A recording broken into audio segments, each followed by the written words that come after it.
जय श्री राधे कृष्णा, जय श्री राम। मैं नीतू शुक्ला स्वागत करती हूँ आपका अपने चैनल पे। आशा करती हूँ कि आप लोग स्वस्थ होंगे, मस्त होंगे। आज आपके समक्ष बहुत प्यारा एक कलश घोटने वाला गीत लेके आए हैं और मैंने यहाँ अपने पिताजी, अपने भाइयों का नाम लेके गाया है। आप जो है अपने गा सकते हो और बहुत सुंदर गीत है, पूरा सुनिएगा और चैनल पर नए सब्सक्राइब कीजिए। द्वारे पे बाजे बधाई, बहिनी कलश गोठन को आई।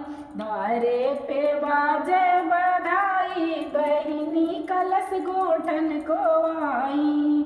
द्वारे से राम पापा तेवारी रामा, द्वारे से राम अरे पापा तेवारी रामा, मैया से कहाँ समझाई। बेटी कलश गोठन को आई, मैया से कहाँ समझाई। बेटी हो कलश गोठन को आई। अरे सोना भी देना, धना चांदी भी देना।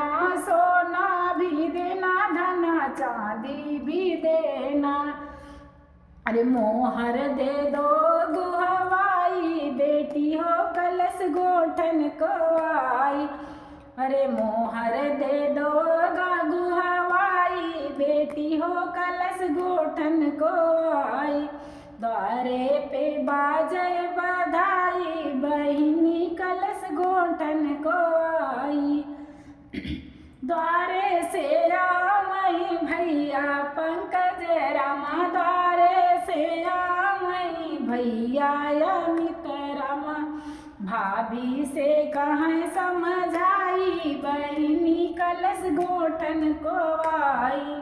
भाभी से कहाँ समझाई, बहिनी कलश गोठन को आई। अरे साड़ी भी दे दो, धना लहंगा भी दे दो। साड़ी भी दे दो, धना लहंगा भी दे दो। अरे झुमका भी दे दो बनवाई, बहिनी कलश गोठन को आई। झुमका भी दे दो बनवाई, बहिनी कलश गोठन को आई। द्वारे पे